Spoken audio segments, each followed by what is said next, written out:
Hey everybody, back for another episode. So this time we're gonna dig some more into this wiring. I've been doing a little bit off camera, so I'll show you what we've got and where we're going. So let's take a look. No, you're not bringing home another piece of junk.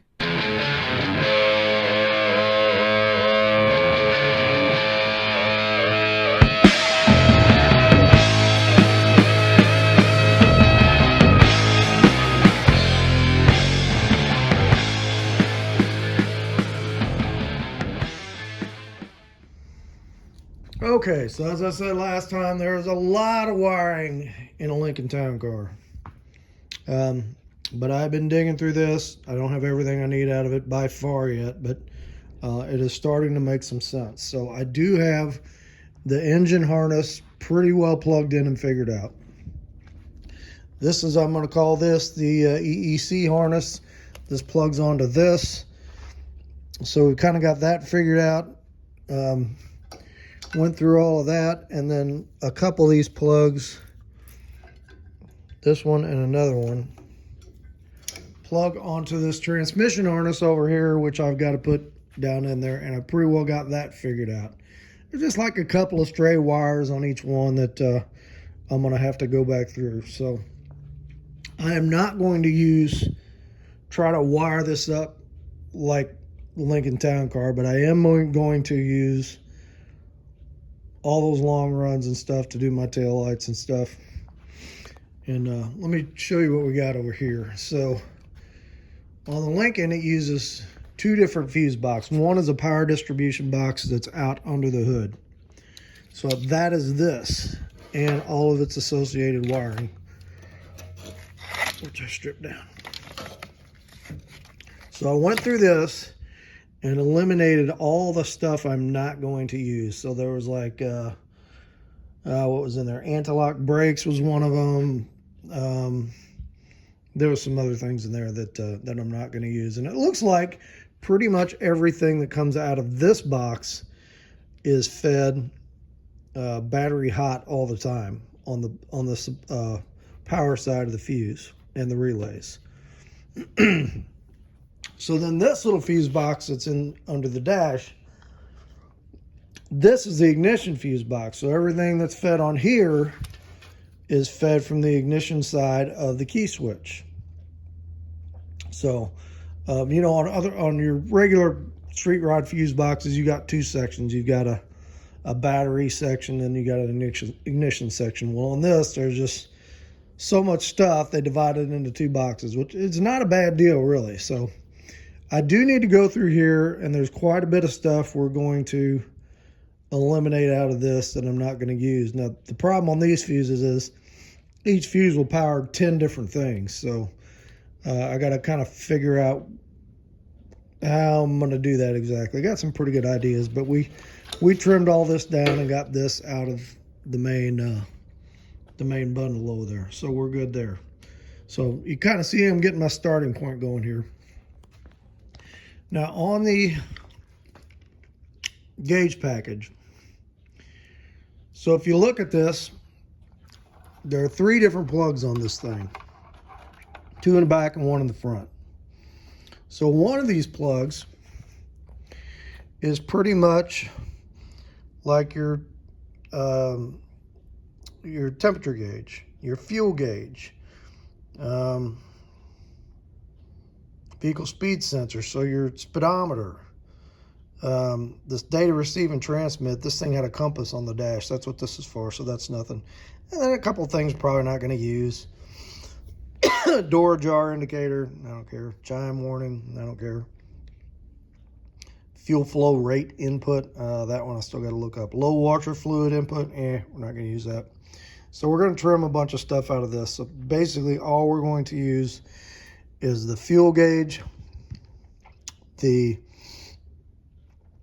temperature gauge, and the speedometer, and I think that's it out of this plug.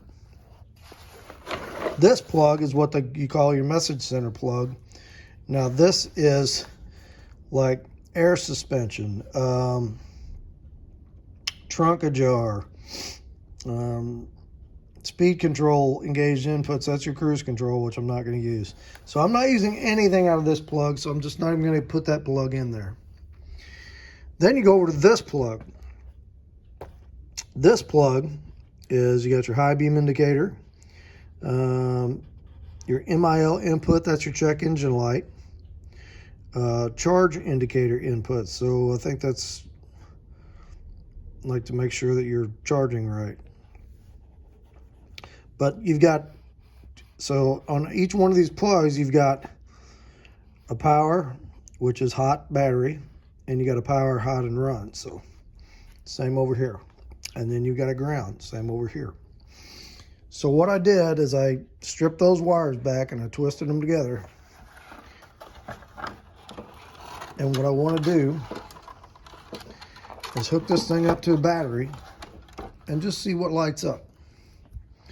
So like this, this is what they call the message sender. So this is all your, this stuff would be more your basic gauges and just your binary on and offs. This would be more data from different boxes and sensors and stuff, which I'm not really, I mean, trip indicator I'd like to have, but it's not that big a deal if I don't have it. What I don't want is this entire thing lit up like a Christmas tree and not be able to shut off things that I don't want to use. So like here, I want temperature gauge, I want fuel gauge. This is battery indicator. I want to know that I'm charging. I need my check engine light. I want my speedometer. I want my odometer. There's my high beam, low beam. I want that. There's one wire on here that says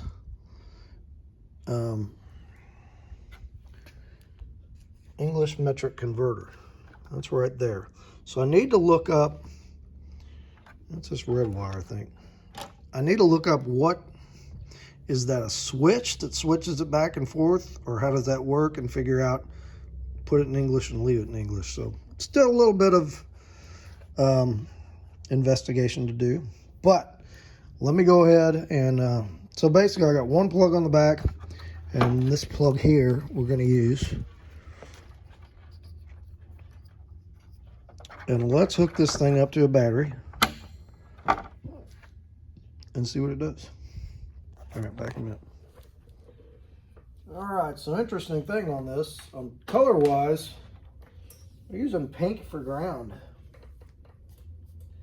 which kind of strange. But, all right, can't see it. I got a battery down here. We're going to clip it on. So all of these should be hot. I twisted my hot and runs and my battery hots together. We'll just give it all power at one time and see what happens. Hopefully it won't go up in smoke. I guess if it does, we'll be going to the junkyard and finding another one and starting over again.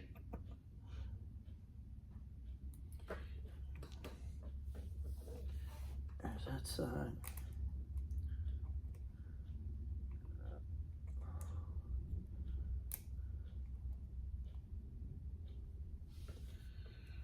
Okay, let's see what happens. Hey, look at that. I'm really surprised this side is lit up, because I don't even have the plug in there for that side. But speedo's lit up, odometer's lit up. So my overdrive on and off, that should come off of the, I must see how that comes on, how that works.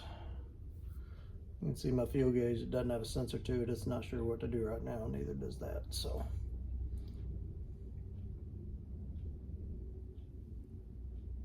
Interesting. Okay. So I'm going to say those are the wires we need to start with.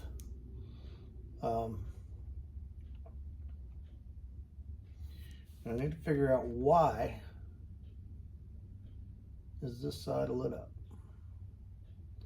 That trunk ajar, that is probably just a binary switch, or maybe it grounds. Maybe the switch, it grounds that wire when you close the trunk and it shuts that off. So we should be able to figure that out.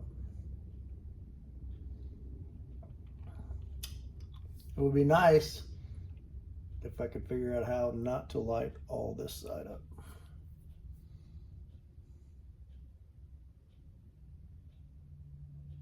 But we'll figure that out. Okay, so good starting point there, and let's figure out where we're going to go from there. I think I need to dig back through my harness and start finding the wiring back to the tank.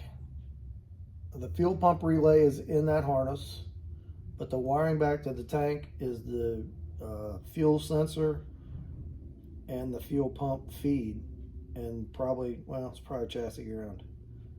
But I need to dig that out of there, and we'll go from there. Okay, back in a bit. All right, so there's the Lincoln fuel tank, and this thing is just not going to work in this car, because you look at where the fuel tank was, and it's a really weird shaped tank. It lays flat under there, and it follows the curve of the spare tire well. And like this cap was the level sensor, and then you can see where the tube went up. So it's a very specific tank that goes in this car, and the tank is $500. So even though I already did this, I'm seriously thinking about cutting that spare tire well out of there and making that a flat piece of metal. Have not decided yet, but that would give me pretty much room where I could put a flat tank under there. I know if my spare I would just have to keep in the back or not carry a spare.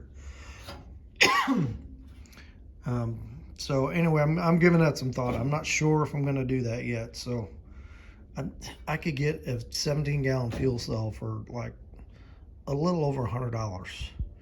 That if this was the Mustang tank has the fuel filler on the back. I'd like to try to hook it to this fuel filler, which comes down here, through here, and then you see the hump there. So I'm not sure how important this is to me yet or not. That remains to be seen. But anyway, we're going towards getting this thing to start. Not worried about that right now. So this is not going to work. But this I do want, and the way this sits, so you got your fuel pump and your sending unit on here. This thing sits upright. But there's no reason why I can't change the shape of this tubing, have it come down, have the pump lay in the bottom of the tank, and turn this guy up and shorten this rod. And these are a little more robust, the factory ones, than the little aftermarket ones you get. So I think I can kind of redesign this and make it work. But in the interim, for wiring purposes, there's the plug we need. I need to go through there, find the plug and all the wires for this that came back up through the car and hooked to the fuel pump relay, which is up here, and figure out where all that is going to go. So I'm kind of putting together my pile of gonna use parts over here and separating it from my pile of not gonna use parts. So let me dig through there, see if I can find the fuel tank lead, and we'll strip it out of that harness. Just right on top, another thing I can see right here. In fact, this may be it. I know it's probably on this because this is a rollover switch. And for those of you who don't know what that is, this goes in, it's an inertia switch. It goes in the back of the car, usually in the trunk. And then if you crash and roll over, this little circuit breaker guy pops out and it cuts off power to the fuel pump. So I know this is in the fuel pump circuit somewhere. So let's dig through there, see if we can find that plug and get this out of here. Okay, so I did go ahead and go back through and pull all this shift linkage out and kind of finish welded it. I tacked my little washer onto there so that this doesn't slip through on this curve and kind of get bound up, and it's moving really nice and smooth now.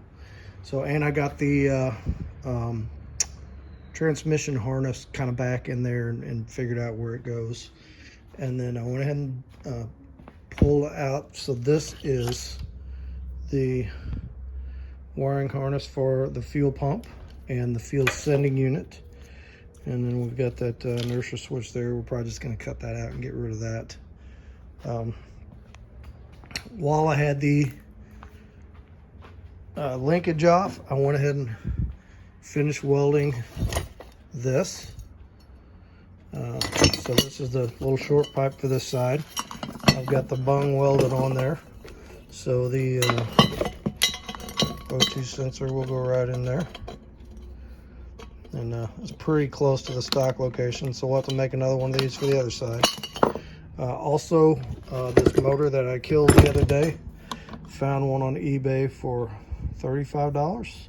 And this is the exact same size, same shaft. The plate bolts onto this, and it is bi-directional, so it can go either way. So we can get rid of that piece of junk and we can get the heater back together. All right, so what else do we do? I got a few more things plugged on here. A few things figured out. Got the starter hooked up.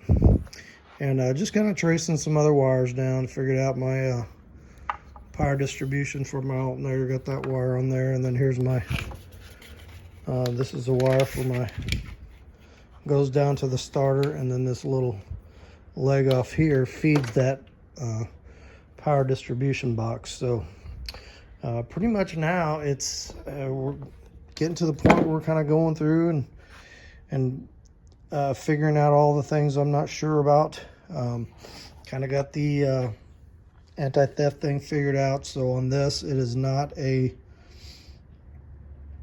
the anti-theft is not programmed into the EEC, which is good.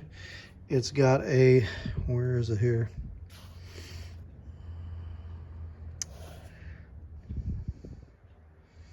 I don't see it now. But there's basically a relay that will ground out and shut off power to the starter and shut off power to the fuel injectors, shut off power to the PCM, so you lose your fuel injector pulse and you lose your start relay. So like I said, it's not a programmed in part of this EEC, I don't think. Doesn't look like it, so I'm hoping by getting rid of all that, it's going to start okay. But we're going to find out. So that's kind of what we're working on now, is just get all this wiring figured out and get this thing to the point where we can crank it up and see if it's going to start. I'll have to rig up some kind of temporary fuel system for it. I mean, I got the pump. I guess I can probably just stick the pump down in a bucket of fuel and run a return line down and do a bucket too. Yeah, that'll probably work. So I don't know if we're gonna get it on this video or not. We're gonna try, but there's a lot of little wires to figure out, but I know where a lot of them go. So all right, so I'm back in a little bit. Okay, so here's where we are. I'm kind of jumping around from one thing to another, but I think we're going to get some focus here. I went and picked up a universal ignition switch yesterday.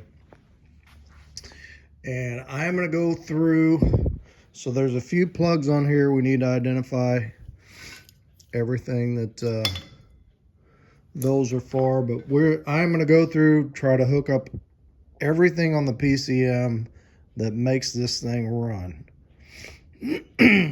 So all the batteries, the ignitions, got a lot of grounds to land. I'm not going to land, like put the switch and land everything in here now. We're just going to kind of loosely hot wire this thing, for a better word. Get the plug wires on it. I put a battery on it. It does crank over.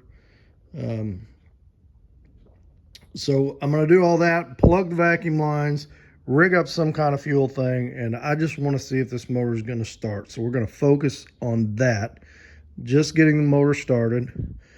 Once I know that everything is going to start with the wiring like that, then we're going to focus on, we need to get a lot of this stuff inside the car. So some of these plugs may be, man, I hate to cut that off and redo all them.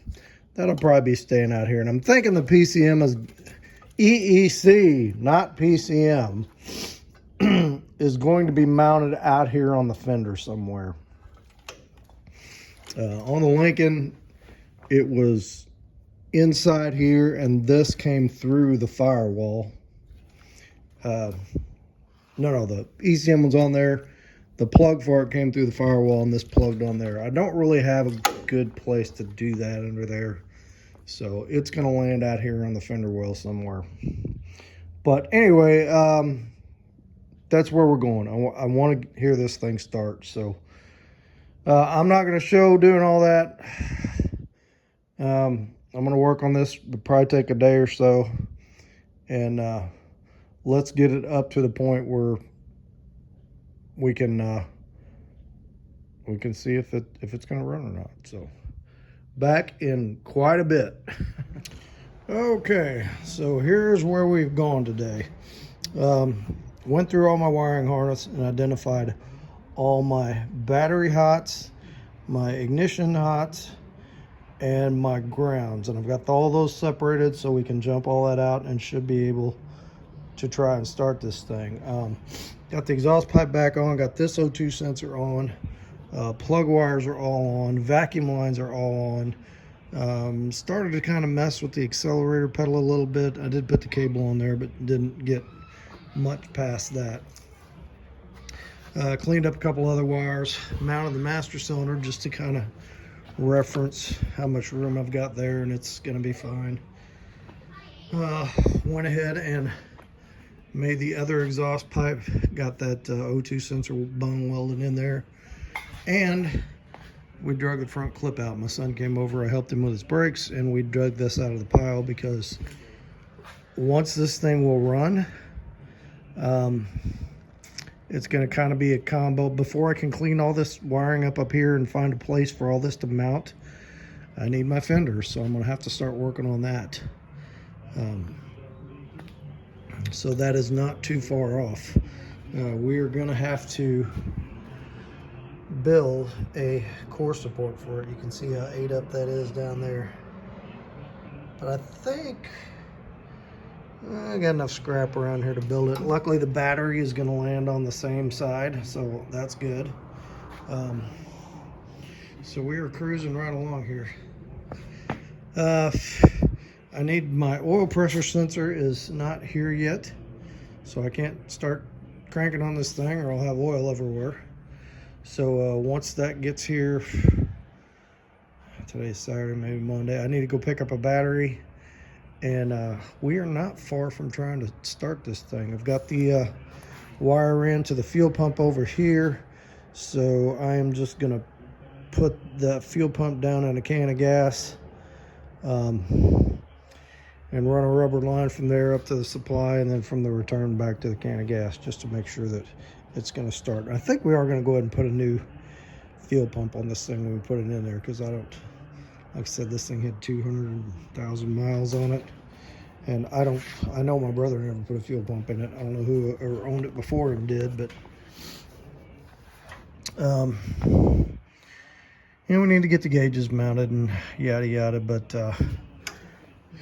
like I said, first thing I want to see if it's going to start, and then we want to kind of start finalizing where everything is going to go, and shorten and lengthen wires where we need them to go, and then wires will it will land inside. I really need to do this out here before I do the inside, because I want to get everything cleaned up and figure out where it's going to mount out here. So that's where we are. And then I want to put the brake lines on before I put the front clip on, just so that will be easier.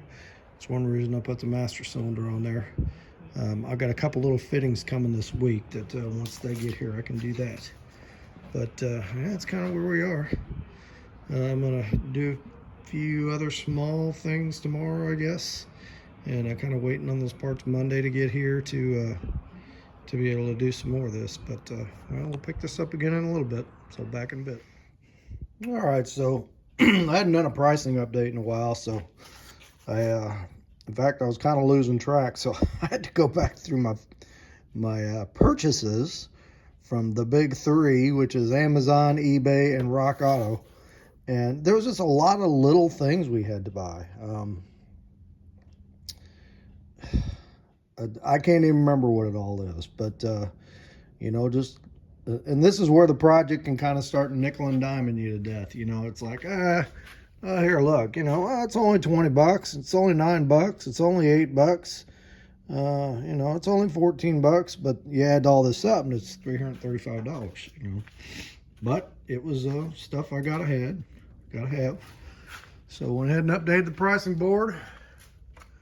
There's where we are. $5,085 is what we've spent so far. Like I said, my goal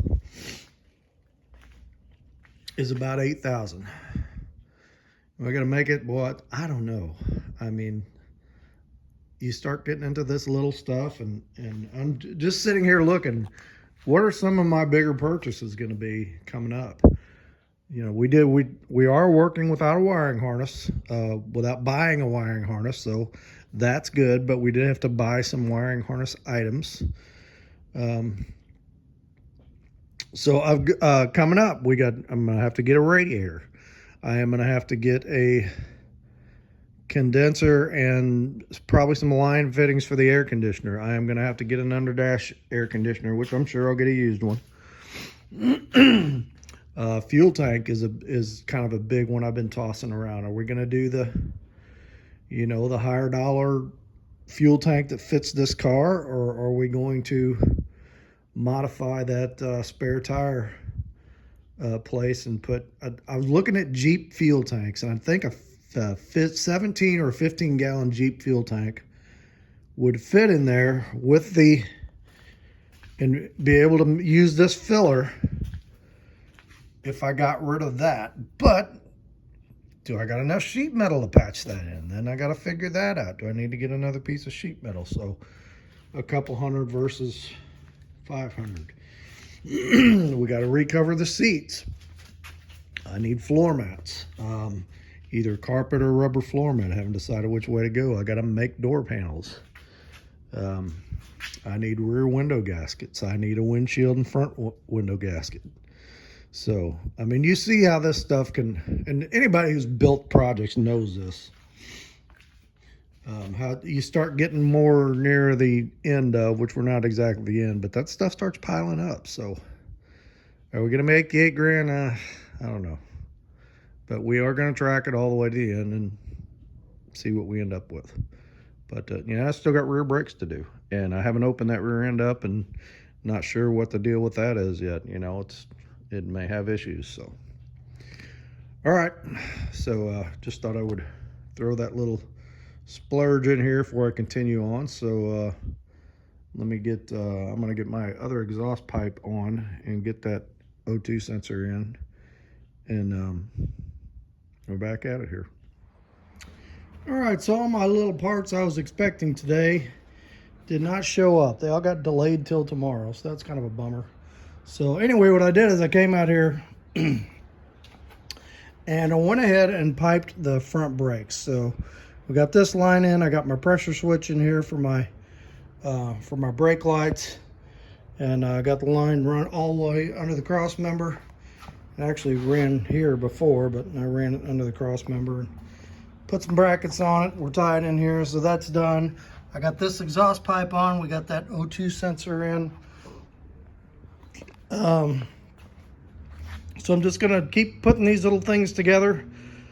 I'm hoping the goal at the end of this video is we're gonna try to crank this thing over. So we'll see. But I got about 5 little things coming in the mail that were supposed to be here that need to go on here first before we try to crank it over and see if we can get it to fire. So I was going to take the fuel pump and put it in like a bucket of fuel, but I think I'm just going to stick it back in the fuel tank and just dump 3 or 4 gallons of fuel in there, and then we can take it back out when we're done. So anyway, that's where we are for tonight, and hopefully that stuff will be in tomorrow and we'll pick this back up. All right, something else I did is I started on this front clip a little bit, and because once we get this thing to fire and I know it's going to run, that's why I'm doing all this other stuff up front. I want to start putting this front clip back together on this thing. So we got to try to fix this, which I think we can. So I sprayed all this stuff down, and hopefully that'll loosen it up, and try to get this out in one piece without it destroying itself. And we're just gonna have to fix it. I can't have not been able to find one of those for a reasonable price, or just one selling by itself. So we're just gonna build another one. So I think to about there on both sides is good. We're just gonna have to build that bottom half, but shouldn't be too big a deal. So that rust needs fixed, and then up here, this rust on the back of this grill needs fixed, but thankfully this is good up here. We're just gonna make a patch panel to go in there and save that. And then we'll pull the fender wells out of this thing. We'll clean them up. We'll put some 415 on them. Any rust on the inside of the fenders we'll treat. Outside of it, staying just like it is. Took 70 years to look that good, or 65 years to look that good. I got a buddy who was looking at this. He's like, "You're really not gonna paint that thing?" It's like, no, I'm gonna do it like this. I like the way it looks. And he's like, "I ain't into them patiner cars." Calls it patiner. But I like the patiner car if it looks good. You see some that look like crap, but I think this one looks good. So anyway, I'm rambling. We'll get back on this tomorrow after work. Okay, so we should be pretty close to being ready to crank this thing. So I think I've got my vacuum lines plugged off. No, I got 2 here. I need to plug these off. Let me get those real quick. I got the other one plugged off. I've just got the MAF sensor here plugged in. Went back, checked my firing order. All I should have to do, I've got the hot wire ran to the hots. All I should have to do is twist this wire to the ignition, and we should get fuel pump. I just got some hoses ran to there. The fuel pump was good before. I don't know why it wouldn't be good now. So let me plug these 2 vacuum lines here, and we're gonna see if this thing will make some noise. I've checked over and over and over again about the theft alarm system on this, and it looks like on this car, before they came out with the Pat's theft alarm system, not my theft alarm system, the positive automatic theft system, or whatever that acronym means, that all of that, the Lincoln theft system should just be a relay ground. It actually kind of looks like it goes through the radio, if I'm reading the wiring diagram right. And it like grounds one of the relays and shuts off your starter and shuts off all that stuff. So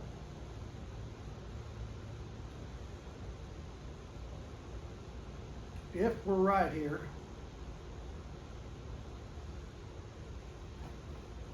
we should be good. All right, so where's my ignition wires?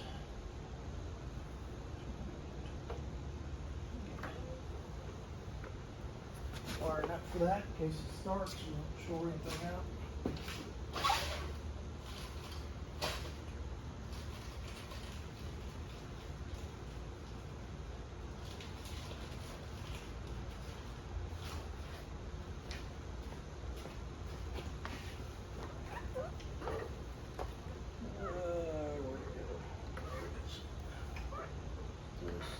This should be the only ignitions we need.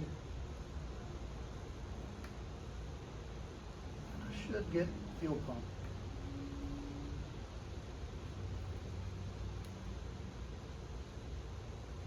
And I don't hear the fuel pump.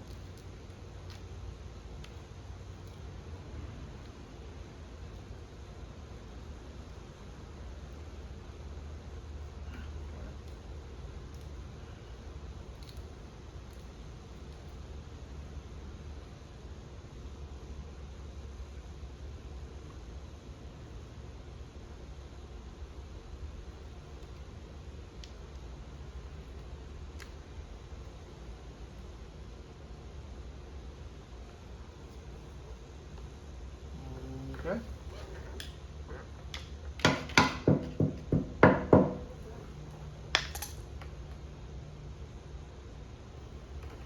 know I got power. Do I have?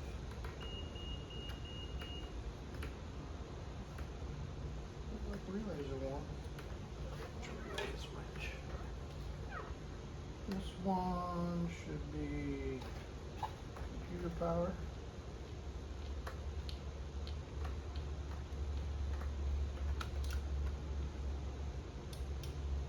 Yep, that one's coming up. This middle one should be fuel pump power.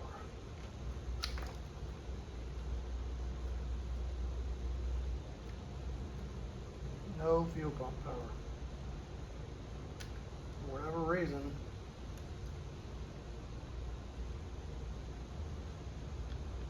computer's not calling for it.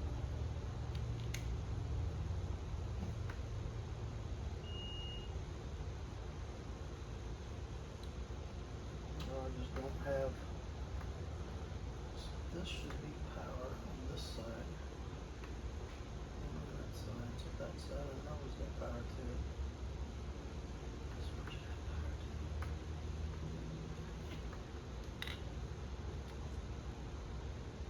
Yeah. Good to go. Right there. Okay. It's got power to it. Strip that, didn't I? Yep.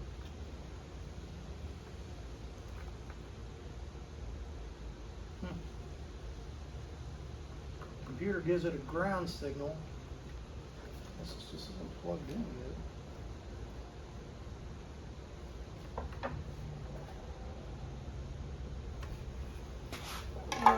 Maybe you get fuel pump on crank. That shouldn't be right. You should have fuel pump on ignition.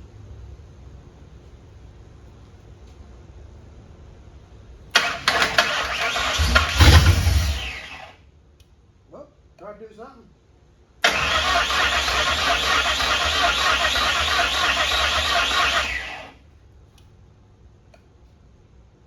Okay.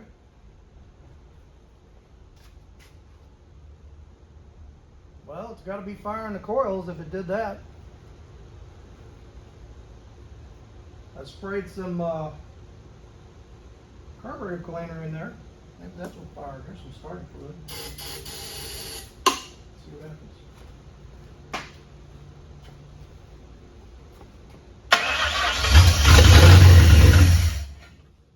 All right, we're on the right track.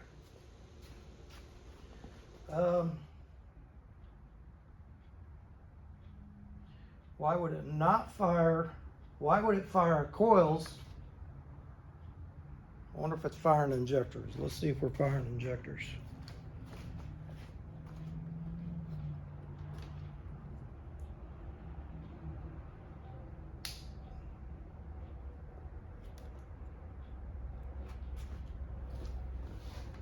see that or not.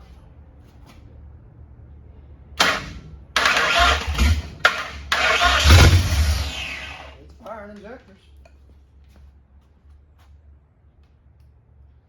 We're just not giving the signal to the fuel pump.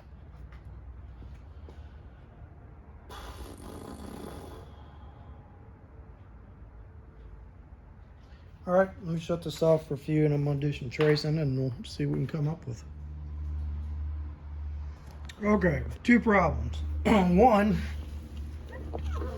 this inertia switch was tripped, so that wouldn't get power back to the fuel pump. But that's not the main problem. Terminal 80 is supposed to ground the fuel pump relay, so the negative side of the coil. So when this thing calls for fuel pump, when you want to start it up, you've already got your positive to the plus side of the coil. The EEC gives you the negative to the negative side of the coil, fires up the fuel pump, and off you go. So now I can jump it. If I take this here, there goes fuel pump, and there goes fuel pressure. Problem is I had this pressure gauge on there, and that fitting was loose,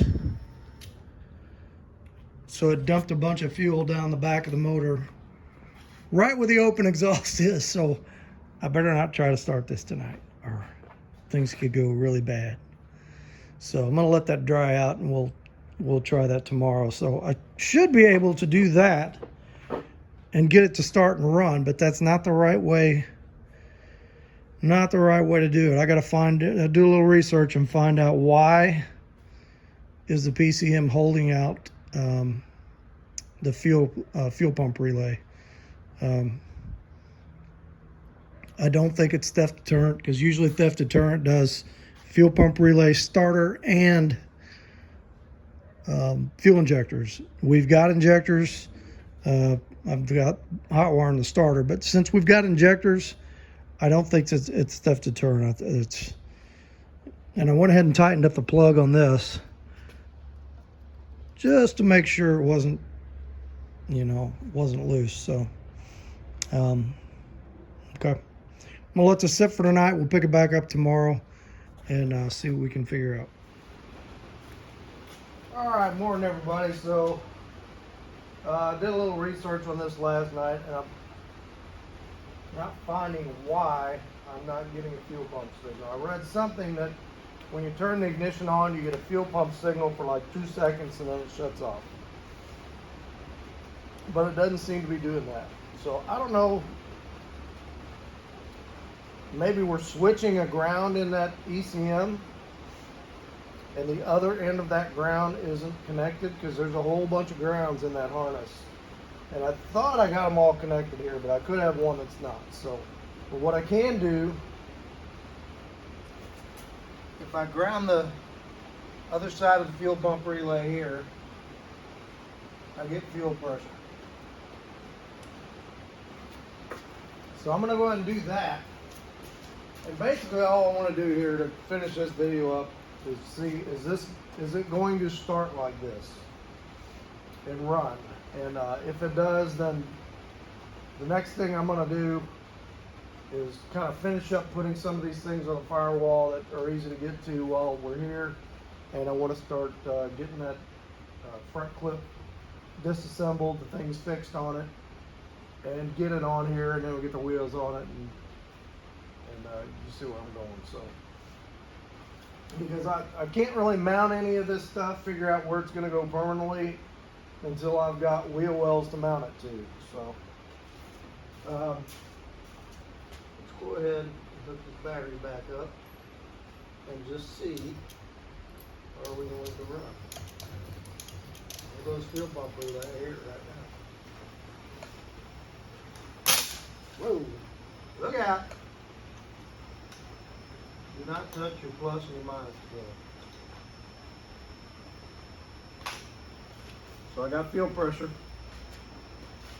Now, I got my, yep. All right, let's see what happens.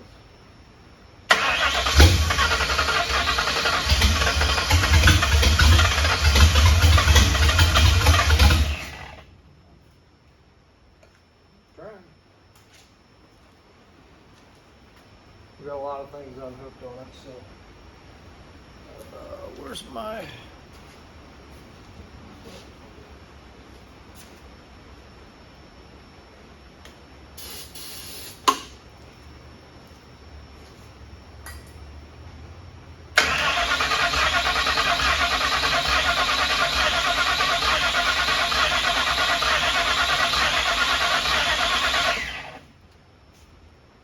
now what the heck?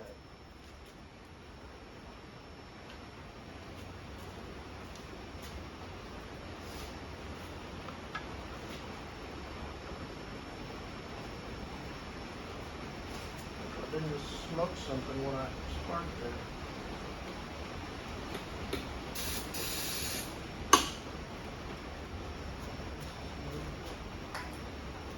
Unhook anything over here, right? That's still hooked up. That's still hooked up. This is still hooked up. And then, good run.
It was running without the fuel pump ground hooked up. And that relay wasn't made. And it was not showing fuel pressure. So, figure that one out. But it's running. And it sounds good. And it's not smoking. And for all the things that are unhooked on it, it was running pretty smooth. So I think we are at a point where we can say we have successfully defeated the theft deterrent issue that I was worried about. We've got fuel delivery, we've got spark, we've got injector pulse. Yeah. All right, next thing I'm going to do, that's going to be it for this video. Next thing we're going to do is start putting some things together on the dash. I want to get the heater in. Get these ducts in, maybe throttle cable, and then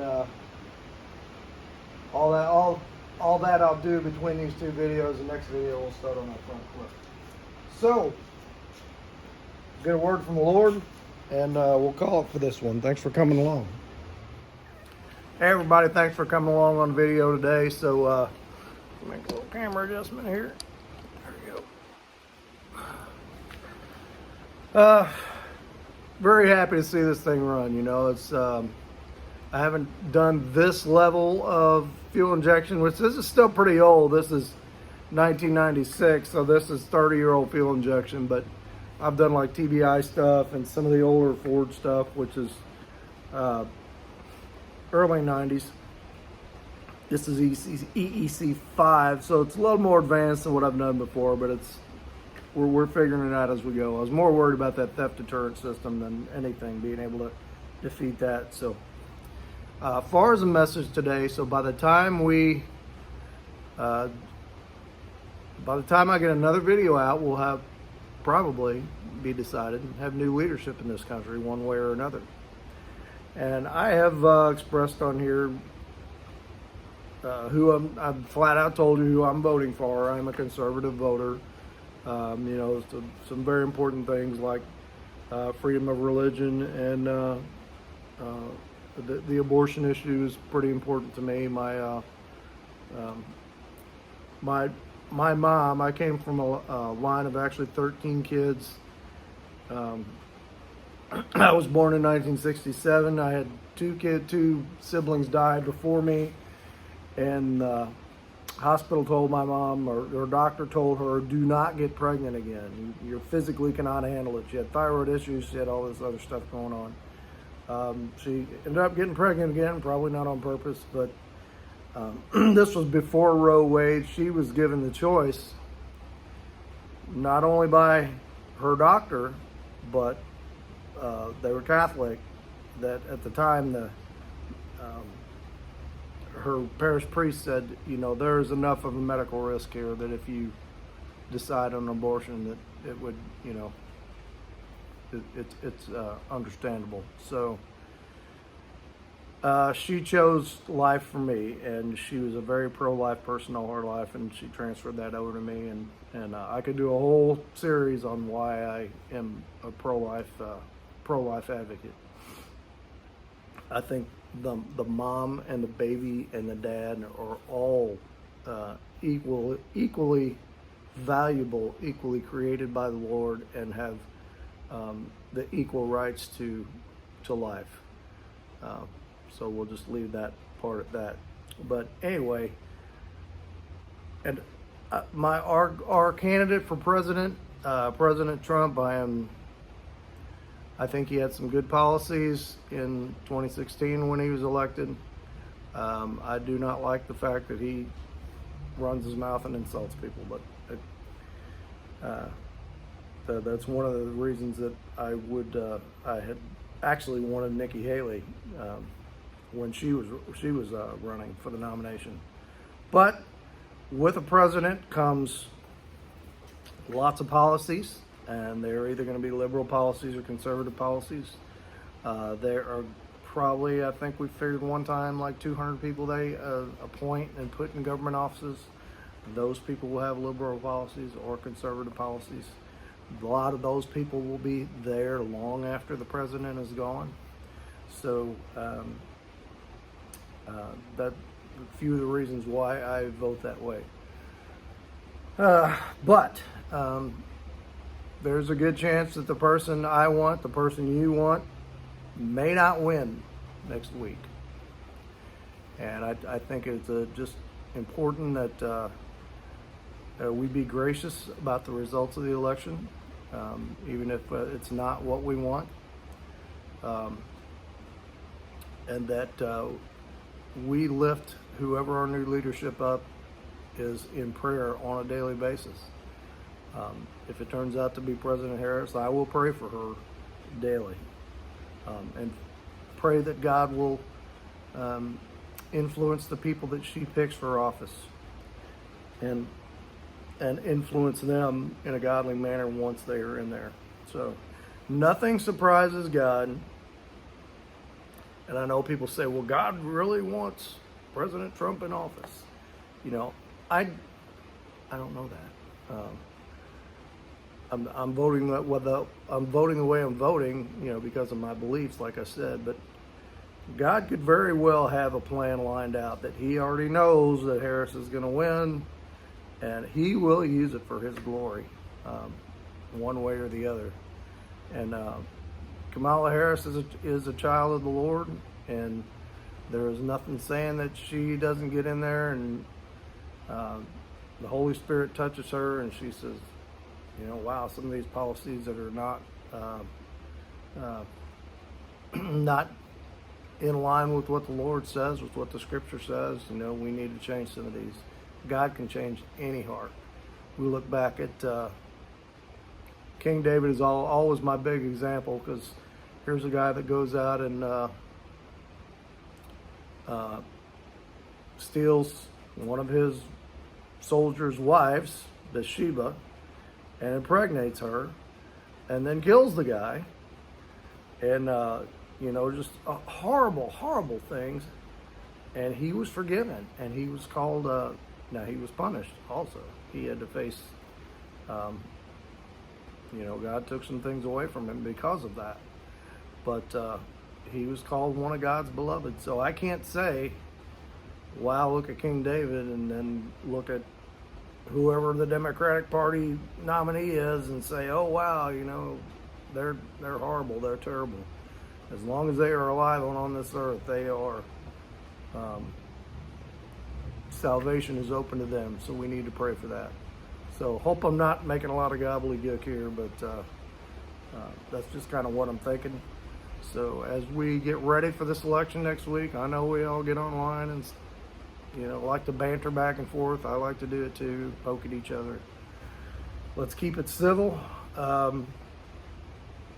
Let's be whatever the results are. Let's be gracious about that. Let's act like not only like good Americans, but good Christians. As Christians, we need to set the bar, and we need to show the example of how we handle whatever happens. So the world is looking to us.